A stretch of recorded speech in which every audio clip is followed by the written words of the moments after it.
जो वाणिज्यिक वैज्ञानिक क्रांति जैसी घटनाओं ने मध्यकालीन यूरोप की जो गतिहीनता थी उसको दूर किया तथा जो जड़ अर्थव्यवस्था, जो गतिहीन अर्थव्यवस्था थी, उसको अधिक गतिशील और विश्वव्यापी प्रणाली का रूप प्रदान किया। ये जो वाणिज्यिक क्रांति थी ये 15वीं शताब्दी में लगभग के बाद प्रारंभ हुई और इसने व्यापार और वाणिज्य के विस्तार से ये संबंधित थी। और इनका यह जो विस्तार था ये इतना व्यापक और सुव्यवस्थित था कि इसे क्रांति का नाम हमने दे दिया। व्यापार और वाणिज्य का विस्तार यूरोपीय देशों द्वारा अपनी आर्थिक एवं राजनीतिक सत्ता को बढ़ाने और सुदृढ़ करने के लिए किए गए प्रयासों का परिणाम था। पुर्तगाल, स्पेन, हॉलैंड, इंग्लैंड जैसे देश जो लगातार इसके लिए प्रयासरत थे, उन्होंने नए देशों की खोज की और कुछ नए देशों पर विजय की। जैसा कि हम जानते हैं कि लगभग उसी समय में जो भारत में भी जो विदेशी ये जो व्यापारी थे उनका आगमन यहाँ पर हुआ और भारत, चीन जैसे जो पूर्वी देशों के साथ में यूरोप का जो व्यापार था वो व्यापार इसीलिए बढ़ने लगा, जिससे इनकी समृद्धि थी वो समृद्धि बढ़ती चली गई और यूरोप में इस परिवर्तन से कई सारे सामाजिक आर्थिक परिवर्तन उत्पन्न हुए। और इसी का एक जो प्रमुख परिणाम था वो मध्यम वर्ग का उदय हुआ और मध्यम वर्ग के हाथों में आर्थिक सत्ता पहुंचने लगी। 17वीं शताब्दी के अंत तक लगभग सभी यूरोपीय देशों में मध्यम वर्ग एक प्रभावशाली वर्ग के रूप में उभर चुका था। इनमें व्यापारी, बैंकर, जहाज मालिक, पूंजी निवेशक ये सभी शामिल थे और आर्थिक शक्ति जो थी ये इनकी एक मुख्य ताकत थी। लेकिन यह ध्यान रखने की बात है कि अभी तक भी राजतंत्र समाप्त नहीं हुआ था। अभी तक भी जो प्रणाली थी वो राजशाही प्रणाली और जो सामंतवादी प्रणाली थी यही हमें देखने के लिए मिल रही है। ये ज़रूर है कि हमें इसमें कुछ जो नए नए धनी वर्ग हैं वो नए धनी वर्ग हमें यहाँ पे देखने के लिए मिल रहे हैं, जिसकी वजह से राजतंत्र जो था वो और अधिक मजबूत होकर के स्थापित हुआ और जो धर्म का प्रभाव था वो धर्म का प्रभाव निश्चित रूप से कम हुआ, मध्यम वर्ग तो उदय हो ही गया। और यहाँ पे जो यूरोपीय वर्चस्व था पूरे विश्व में जो यूरोप की पहचान थी वो पहचान स्थापित हो गई और उपनिवेशवाद की जो इनकी प्रक्रिया थी, इन्होंने जो नए छोटे छोटे कुछ दूसरे देशों पर कब्जा करके और वहाँ की जो आर्थिक प्रणाली थी उसको नियंत्रित करके जो उपनिवेशवाद इन्होंने स्थापित किया था उसने और ये जो यूरोप का वर्चस्व था इसको बिल्कुल एक नए शिखर पर पहुंचा दिया।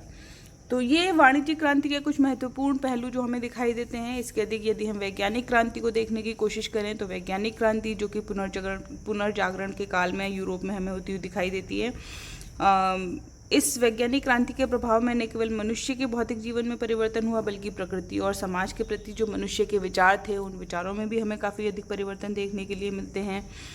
मध्यकालीन यूरोप में सामंतवादी व्यवस्था प्रचलित थी। सत्ता और ज्ञान का जो केंद्र बिंदु धर्म था और शिक्षा मुख्यतः धार्मिक प्रवृत्ति की ही दी जाती थी। धार्मिक रूढ़ियों तथा विश्वासों को चुनौती देना बहुत अधिक मुश्किल था। ऐसे वातावरण में धर्म का विरोध करते हुए नए तथा साहसिक जो यदि कोई विचार हमारे सामने आते थे तो उनको बहुत ज़्यादा एक्सेप्ट नहीं किया जाता था। वैज्ञानिक प्रगति की उपयोगिता केवल उत्पादन की तकनीकों को सुधारने तक ही सीमित रह गई थी। ये जो पुनर्जागरण काल था, इसी काल में हमें वैज्ञानिक क्रांति की जो प्रक्रिया है वो प्रारंभ होती हुई दिखाई देती है। जैसा कि हम जानते हैं कोपरनिकस ने जो सूर्य केंद्रित सिद्धांत था वो सूर्य केंद्रित सिद्धांत दिया और जो पुराना जो हमारा सिद्धांत था जो ये मानता था कि जो पृथ्वी है वो पृथ्वी केंद्र में है और सूर्य उसके आसपास चक्कर लगाता है, सूर्य उसके आसपास घूमता है, उसको चुनौती दी और फिर तब हमें ये पता चला कि नहीं, सूर्य अपनी जगह पर स्थिर है और पृथ्वी तथा अन्य ग्रह और उपग्रह उसके आसपास चक्कर लगाते हैं। इसी प्रकार से हमें जो चार्ल्स डार्विन का हमारे सामने एक महत्वपूर्ण नाम उभर के आता है, जिन्होंने एक बुक लिखी थी ऑरिजिन ऑफ स्पीसीज़ और इसमें इन्होंने अपना जो सर्वाइवल ऑफ द फिटेस्ट का जो सिद्धांत था वो दिया था इन्होंने। और इन्होंने ये बताया कि पृथ्वी पर जो उपलब्ध संसाधन हैं वो बहुत सीमित हैं और इनके उपभोग के लिए जो विभिन्न जीव हैं वो एक दूसरे से संघर्ष करते हैं और इस संघर्ष में लेकिन जीवित वही बचता है जो कि प्रकृति के साथ अनुकूलन कर लेता है और इसी के माध्यम से उन्होंने सर्वाइवल ऑफ द फिटेस्ट की बात की, जो कि एक बहुत नेचुरल नियम है। वो हम हम आज के समाज में भी ये बिल्कुल निश्चित रूप से हमें यह जो ओरिजिन ऑफ दिस स्पीसीज़ में चार्ल्स डार्विन के द्वारा दिया गया सिद्धांत था, वो आज भी हमें सार्थक होता हुआ नज़र आता है। डार्विन ने ही एक और बुक लिखी थी जिसको डिसेंट ऑफ मैन, जिसमें उन्होंने ये बताया कि जो मनुष्य के पूर्वज थे वो बंदर थे, और इससे पहले जबकि यह माना जाता था कि नहीं, मनुष्य की रचना ईश्वर ने की है, और जो रूढ़िवादी थे उन्होंने जो डार्विन की ये जो थियरी थी उसको स्वीकार करने से भी मना कर दिया। डार्विन के विकासवाद के सिद्धांत को लेकिन बहुत अधिक स्वीकृति मिली, और विकासवादी जो विचारक थे उन्होंने इसको स्वीकार किया, और इसको ये जो अभी तक ये जो सर्वाइवल ऑफ द फिटेस्ट था, ये जो थियरी थी, ये थियरी बायोलॉजिकल टर्म में डार्विन ने दी थी, लेकिन इसको हर्बर्ट स्पेंसर ने इस सिद्धांत को सामाजिक जगत पर भी लागू कर दिया। और स्पेंसर का मानना था कि न केवल जीव बल्कि समाज भी अपनी निम्न अवस्था से उच्च अवस्था की ओर विकास करता है, समाज में भी परिवर्तन आते हैं, और समाज में भी वही अपना सर्वाइवल निश्चित कर पाता है जो कि इसके साथ पूरी तरह से समायोजन कर लेता है। और सर्वाइवल ऑफ द फिटेस्ट की जो थियरी है वो यहाँ पर भी हमें लागू होती हुई दिखाई देती है। तो ये कुछ मुख्य कारण हैं जिन्होंने समाज शास्त्र जैसे विषय को उत्पन्न किया, और अगस्त को उनको फादर ऑफ सोशियोलॉजी के रूप में जाना जाता है। फ्रांस के थे, 1798 में इनका बर्थ हुआ, और 1838 में इन्होंने समाजशास्त्र विषय की इन्होंने बात की। समाजशास्त्र की यदि हम शाब्दिक अर्थ को देखने का प्रयास करें तो समाजशास्त्र सोशियस, जो कि लैटिन भाषा का शब्द है, जिसका अर्थ होता है समाज या सोसाइटी, और लोगस, जो कि ग्रीक भाषा का शब्द है, और इसका अर्थ होता है ज्ञान या बॉडी ऑफ नॉलेज। तो यदि हम शाब्दिक रूप से देखने की कोशिश करें तो समाज का शास्त्र अर्थात समाज का अध्ययन करने वाला विषय समाजशास्त्र कहलाता है। और वह अध्ययन भी किस प्रकार का होना चाहिए? निश्चित रूप से वह अध्ययन हमारा व्यवस्थित, वैज्ञानिक एवं क्रमबद्ध होना चाहिए। तो समाज का व्यवस्थित, वैज्ञानिक एवं क्रमबद्ध अध्ययन करने वाला जो विषय है वो समाजशास्त्र कहलाता है। यदि हम इसकी परिभाषा की बात करें तो परिभाषा इसकी बहुत सारे विद्वान हैं जिन्होंने इसकी अलग अलग परिभाषाएं दी हैं, जिसमें समनर का नाम है, गिडिंग्स का नाम है, वॉर्ड का नाम है। जो वॉर्ड हैं वो वॉर्ड कहते हैं कि समाजशास्त्र समाज का विज्ञान है, अर्थात जो समाज से संबंधित जितने भी पहलू हैं उन सभी का अध्ययन हम समाजशास्त्र के अंतर्गत करते हैं।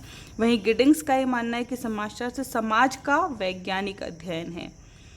इसके अतिरिक्त MacIver page, Arnold M rows, park एवं बर्गेस, इन सभी ने समाज को सामाजिक संबंधों का व्यवस्थित अध्ययन करने वाला विज्ञान माना।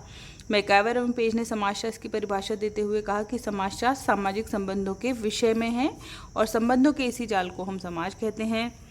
गिन्सबर्ग, सिमेल, हॉबहाउस तथा ग्रीन जैसे जो समाजशास्त्री थे उन्होंने सामाजिक संबंधों की अपेक्षा सामाजिक अंत्यक्रियाओं को अधिक महत्वपूर्ण माना, और इन्होंने बताया कि सामाजिक संबंध के इतने प्रकार हैं कि उनका व्यवस्थित अध्ययन करना कठिन है। अतः ऐसी स्थिति में यदि समाजशास्त्र को हम सामाजिक अंत्यक्रियाओं का अध्ययन करने वाला विज्ञान कहकर परिभाषित करें तो यह इसकी प्रकृति को अधिक स्पष्ट रूप से स्थापित कर सकता है।